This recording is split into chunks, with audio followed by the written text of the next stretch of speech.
Yeah, so one of the big questions I get around here, what's the big difference between crocodiles and alligators? Because this is actually the only place in the whole world where you're going to see both of them living together in the same place.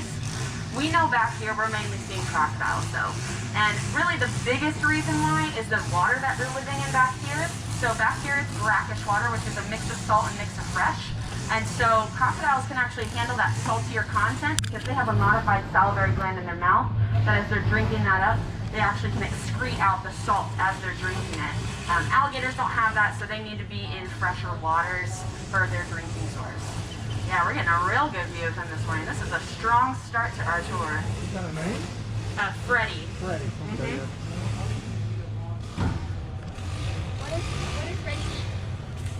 So crocodiles are typically eating anything that is just kind of stationed in and around the water area, whether that's a bird or a fish that's not going to be moving away too quickly. They're going to grab whatever they can that fits in their mouth. I do get a question a lot, do they eat manatees around here because those are slower moving, but not really. A, it's hard for them to fit their mouth around, and B, it just takes too much energy to try to take one down, so they just usually don't bother the manatees very much. Got the canal here that we'll be going down today, Buttonwood Canal. As you can see, it's kind of this man-made canal here that stretches all the way down to this wall. And you might be wondering, okay, what's going on with this cement wall here? Well, a little bit of history. So, back it up to the 1930s, there's a man named Henry Flagler that was down here, and he wanted to develop the Everglades. You might recognize that name. He had a lot of money in oil stocks, and so he wanted to have his hand in a lot of different projects around the state of Florida. And so this was one of his many projects. That his idea was he wanted to drain out the Everglades. He wanted to build out this canal, drain out all the water, get all the alligators out of here so that people would want to come down here, urbanize it, turn it into like a modern day Miami. But, as he was dredging out the canal, he kind of realized that's going to be a little bit impossible. There's a lot of water in the Everglades, and so it was kind of a big task to take on. And so he ended up pretty much giving up that dredging project right out where the bridge is, which we'll be going under today. Then this was established as a national park in 1947, and so National Park Service took over and they actually finished out the full dredging project so they could have full access from Florida Bay into the backcountry area. But that's something I'd like to call the $1 million mistake, because they spent a lot of money finishing out that project, and unfortunately it let in all that salt water into these more freshwater areas. And so that was changing a lot of the wildlife and vegetation back here. And once they kind of realized that, they were like, oh, maybe we shouldn't let in all that salt water into the freshwater areas. That's a thought. They actually did put up that big cement wall that we were just up against. And so they did that so that there was no more water flow back and forth into these areas. The other one that we're going to see a lot of today is that red mangrove. And that is characteristic by the arching roots, which you can kind of see out along the sides here. We'll see a better example of it as we get more upward here. I see some growing up here on the left side. Yeah, so you can kind of see these arching roots here.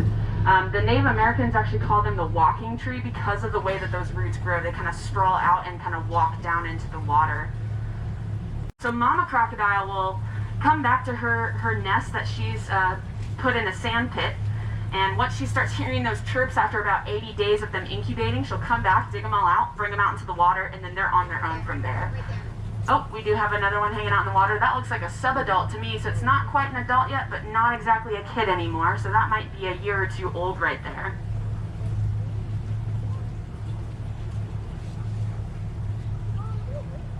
But yeah, so because that mom crocodile, lets her babies go at a young age, she might even accidentally eat them at a later time. That's what I like to call a little bit of tough love, if you ask me.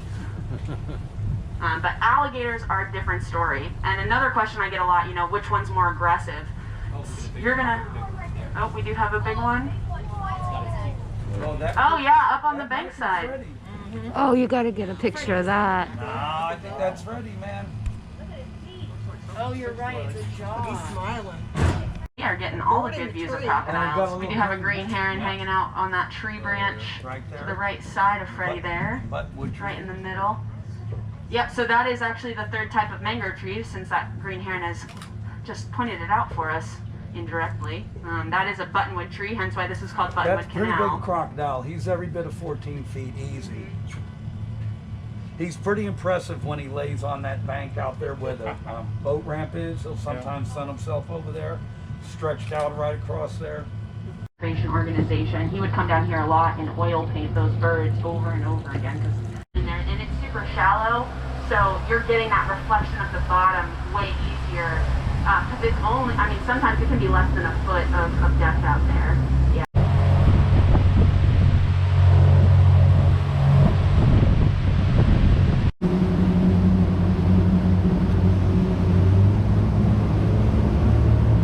Yeah, so speaking of the salt content around here, you know, so what do these trees do with all the salt that they're taking up from their roots? Because it's not like it's nutritional for them in any way.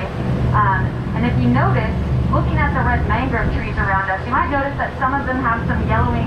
Oh, we got a green heron hanging out. Man, there are so many. Oh my gosh, it's blowing my mind. But you'll notice on the red mangroves that they have yellowing leaves that look like they're about to drop off. That's actually what they call the sacrificial leaf. And so they'll concentrate all that salt content into that one leaf and then it'll yellow and drop off. So that's how the red mangrove handles it. Crop roots dropping from tremendous heights all over their tree. They can even drop from up to 30 feet in the air down to the surface of the water sometimes. And they grow over 3 feet a year, so it's pretty amazing how they've adapted to be able to handle those harsh hurricane conditions just by dropping these crop roots from all over the body of the tree. We are coming into a spot here called Coot Bay out in this open water area. It gets its name from the bird, the American coot, which looks like a small black duck-like bird with a white beak and fat chicken feet, and it'll use those fat chicken feet to actually run across on top of the water like mini inflatables to take off for flight. Crocodile, right? We do have a crocodile, a little baby on the left side. Oh, yeah. We'll see him on the way back. We'll have to remember that. Point it out to everybody. They don't usually move from one trip of our tour to the other. He was there yesterday. Oh, really? Yeah, so we used to find those American coot birds out here in the hundreds of thousands. They'd be out roosting all along these mangrove trees out in this open water area. But unfortunately, when they finished that dredging project, it let in too much salt water into the area, and so it was a little too salty for their liking. So they actually got pushed more north into the park where there is less salt water.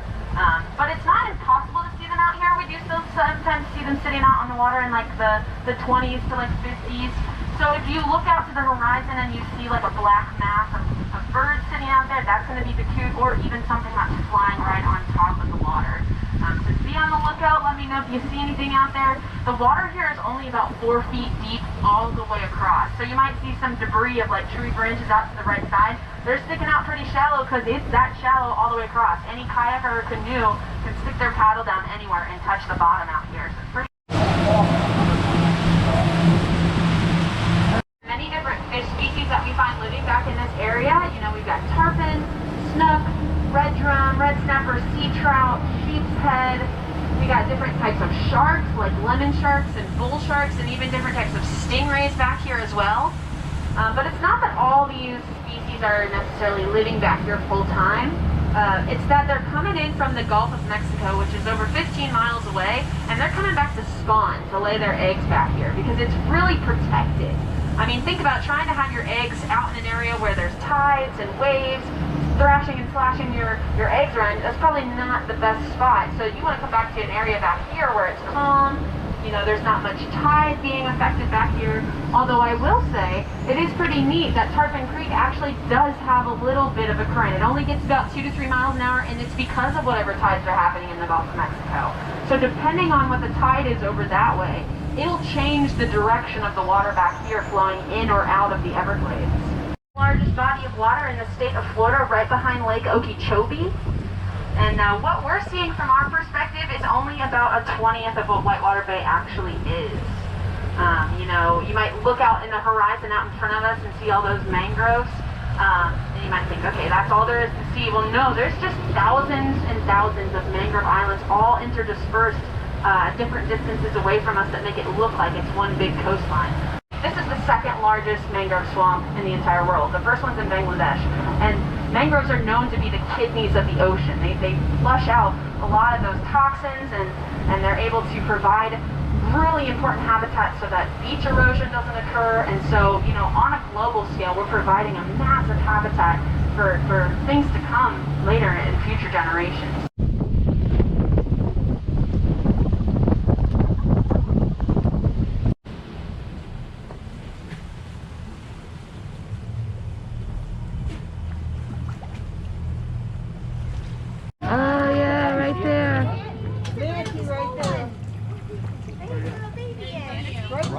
there. You're gonna run them over. The full-grown adults, they're every bit 8 foot. And totally Oh huge. my goodness. I've never seen this. I'd say that's bigger than a baby. Yeah, but not a full one. Yeah, sub-adult. How about that? Teenager.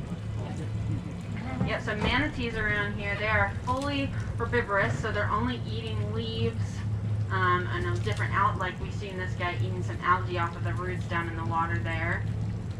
But they have to eat 10% of their body weight per day. So if you take an 1,000-pound manatee, he's got to eat 100 pounds a day. That's a lot of food, but I mean, that's pretty much all they're doing all day anyway. They're not super fast.